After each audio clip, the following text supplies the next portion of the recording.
Hello students, मैं हेमलता सिंह आज आपको कक्षा 11 के अध्याय 5 को पढ़ाऊंगी, जिसका नाम है इनपुट डिवाइसेस।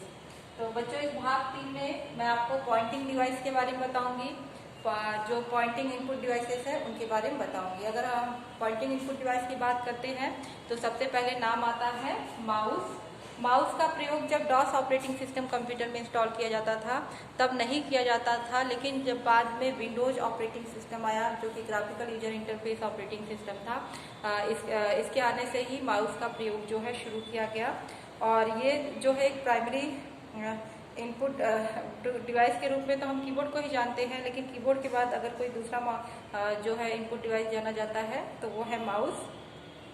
और इसका ये जो है माउस एक ऑनलाइन इनपुट डिवाइस है जिसे एक समतल सतह पर रखकर हम इधर उधर घुमा के कार्य करते हैं। और इसमें 2 बटन होते हैं, जिसमें लेफ्ट साइड के बटन को लेफ्ट क्लिक कर सकते हैं और राइट साइड के बटन से हम राइट क्लिक करते हैं। तो माउस की सहायता से हम ऑब्जेक्ट को जो है इंगित करने के लिए इसमें जो है पॉइंटर होता है। ये कई प्रकार के चिन्हों में जो है बदल सकता है, जैसे इस तरह के या इस तरह के चिन्ह जो है इसमें। तो ये जो पॉइंटर है इन सब की सहायता से जो है हम किसी भी ऑब्जेक्ट को इंगित करना होता है, या किसी फाइल को ऑपरेट करने के लिए, या सामान्यतः किसी डाटा को स्क्रीन पर व्यवस्थित करने में ये सब जो है सहायक होता है।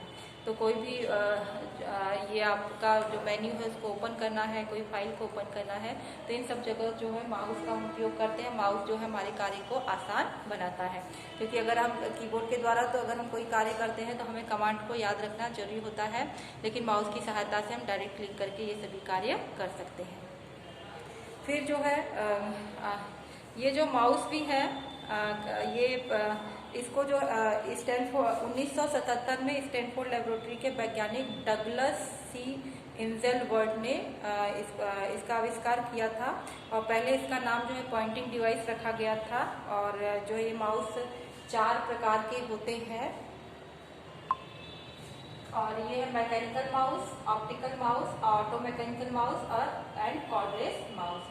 तो इसमें जो मैकेनिकल माउस होता है था उसमें जो है आजकल इसका उपयोग नहीं किया जाता है।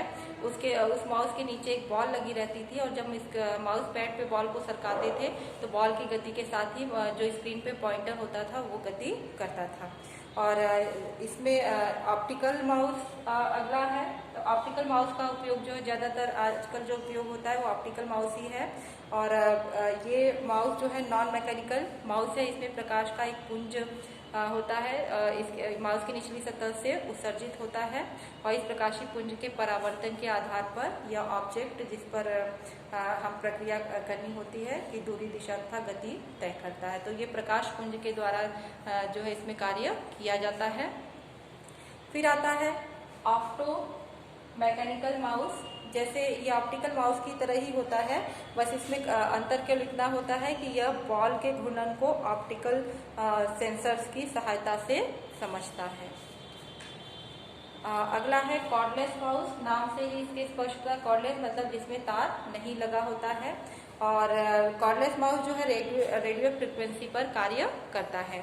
जैसे आप रिमोट से कार्य करते हैं उसी तरह से यहाँ पे ये रेडियो फ्रिक्वेंसी पे कार्य करता है, और जिससे इसे कंप्यूटर से कनेक्ट करने के लिए किसी तार की आवश्यकता नहीं होती है। और यह माउस रेडियो फ्रिक्वेंसी तकनीक की सहायता से आपके कंप्यूटर स्क्रीन पर स्थित पॉइंटर को कंट्रोल करता है। और कॉर्डलेस माउस में 2 प्रमुख कंपोनेंट ट्रांसमीटर तथा रिसीवर लगे होते हैं। और ट्रांसमीटर माउस में लगा होता है जो इलेक्ट्रोमैग्नेटिक सिग्नल के रूप में माउस की गति था उसके क्लिक किए जाने की सूचना भेजता है। और रिसीवर कंप्यूटर से जुड़ा होता है तब ट्रांसमीटर द्वारा भेजे गए सिग्नल को प्राप्त करता है। तो इन्हें जो है डिकोड करता है, तो इसे माउस ड्राइवर सॉफ्टवेयर तथा ऑपरेटिंग सिस्टम को भेजता है। और रिसीवर अलग से जोड़ा जाने वाला एक संयंत्र भी हो सकता है, तथा इसे बोर्ड के किसी स्लॉट में कार्ड के रूप में भी प्रयोग किया जाता है। तो आजकल जो रिसीवर कंप्यूटर में इनबिल्ट भी होता है, आजकल जो नए कंप्यूटर आ रहे हैं उसमें रिसीवर इनबिल्ट होता है, जबकि पहले कंप्यूटर रिसीवर को अलग से कंप्यूटर में लगाना होता था। अगली जो पॉइंटिंग डिवाइस है अगली जो पॉइंटिंग डिवाइस है जॉयस्टिक है। जॉयस्टिक का उपयोग जो हम अक्सर गेम खेलने के लिए करते हैं और ये जो जॉयस्टिक होता है इसमें जो है ऊर्ध्वाधर एक लीवर लगा होता है और उस लीवर के हैंडल को जो है घुमा के जो है गेम को खेला जाता है, जिससे कि इस लीवर के हैंडल घुमा के हम कर्सर की स्थिति को आगे पीछे दाएं बाएं कर सकते हैं। और जॉयस्टिक के आधार में जो है पोटेशियोमीटर नामक यंत्र लगाया जाता है और जो स्टिक के घूमने की मात्रा को स्टोर करता है और तथा इसी मात्रा के आधार पर स्क्रीन जो है कर्सर को घूमता है और जॉयस्टिक के आधार में एक स्प्रिंग भी होती है जो स्टिक को सेंट्रल पोजीशन में लाती है। तो इस तरह से जॉयस्टिक का स्ट्रक्चर होता है। अगला है लाइट पेन। जैसे आपका पेन होता है, आप पेन से लिखते हैं, उसी तरह से लाइट पेन होता है जिससे कि कंप्यूटर की स्क्रीन पे लिखा जाता है। और इसमें जो पेन होता है उसमें पॉइंटर लगा होता है और ये एक साधारण बॉल पेन की तरह जो दिखाई देता है। इसके सिरे एक पतली पिन या सुई जो है इसके एक सिरे पे लगी होती है और दूसरे सिरे से तार निकलकर कंप्यूटर से जुड़ा होता है और इसका प्रयोग विशेष प्रकार की लिखने की सतह के साथ किया जाता है। इसको साधारण पेन की तरह हम हाथ से पकड़कर या तो किसी विशेष सतह पर या मॉनिटर की स्क्रीन पर किसी बिंदु पर इसको रखा जाता है और इसकी सुई में से निकली प्रकाश की बौछार से स्क्रीन पर बिंदु बन जाते हैं। इसमें से प्रकाश निकलता है जिससे कि स्क्रीन पे बिंदु बन जाते हैं और लिखा जाता है। और ये जॉयस्टिक जो है ज़्यादातर उपयोग जो है इसका चित्रकार करते हैं या कंप्यूटर एडेड डिजाइनिंग वगैरह में जो है इसका उपयोग किया जाता है। और इसे जो है ये जो लाइट पेन होता है इसको हम चुंबकीय छड़ी भी कहते हैं। तो लाइट पेन जो है पेन के समान ही होता है। जॉयस्टिक का उपयोग हम गेम खेलने के लिए करते हैं और लाइट पेन का उपयोग जो है हम मॉनिटर स्क्रीन पर पॉइंट करने के लिए या चित्र बनाने के लिए किया जाता है।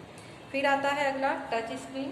टच स्क्रीन में कोई इनपुट डिवाइस नहीं होती है, लेकिन इसमें जो है एक विशेष प्रकार के मॉनिटर का प्रयोग किया जाता है। इसमें कोई इनपुट नहीं होता है। टच स्क्रीन के लिए हाथ ही पॉइंटिंग युक्ति का कार्य करता है। ऐसी कंप्यूटर स्क्रीन जिस पर प्रदर्शित कमांड को अंगुली द्वारा छूकर क्रियान्वित किया जाता है वो जो है टच स्क्रीन इनपुट डिवाइस कहलाता है। फिर आता है अगला वॉइस रिकॉग्नाइजर। वॉइस रिकॉग्नाइजर में आपको लिखकर टाइप करने की ज़रूरत नहीं होती है, बोल के जो है हम टाइप कर सकते हैं। जो भी हमें कोई भी वर्क सर्च करना है या कुछ भी लिखना है तो उसके लिए हम बोलकर कार्य करते हैं। लेकिन इसमें समस्या आती है कि जब डाटा बोलकर इनपुट किया जाता है तो इसमें कंप्यूटर जाता है कि कौन बोल रहा है तथा सूचना क्या है। कभी कभी जो है सही रूप में नहीं सुन पाता है स्पष्ट, तो वो गलत भी टाइप कर देता है। ऐसे ही कई प्रकार के जो है वॉइस रिकॉग्नाइजर आते हैं। तो ये था आपका पूरा अध्याय इनपुट डिवाइसों के बारे में। ये आज आपका ये अध्याय समाप्त होता है। इसके पहले समाप्त करने के पहले मैं आपको कुछ बातें इसमें दोहरा के बता देती हूँ। जैसे कंप्यूटर में डाटा एंट्री का कार्य इनपुट युक्तियों द्वारा किया जाता है। कीबोर्ड द्वारा डेटा को टाइप कर कंप्यूटर में एंटर कराया जाता है। माउस सबसे प्रमुख और सर्वाधिक प्रयोग होने वाली पॉइंटिंग युक्ति है जो स्क्रीन पर कर्सर को तेजी से चलाती है और इसके बटन दबाकर GUI के कमांड क्रियान्वित की जा सकती है। जॉयस्टिक का प्रयोग कंप्यूटर पर गेम खेलने के लिए होता है। लाइट पेन द्वारा स्क्रीन पर चित्रकारी कर सकते हैं। टच स्क्रीन सिस्टम की स्क्रीन पर बने कमांड बटन को अंगुली से छूकर क्रियान्वित किया जा सकता है। वॉइस रिकॉग्नाइजर सिस्टम मौखिक रूप से दिए गए निर्देशों को ग्रहण कर उसे प्रोसेस करता है।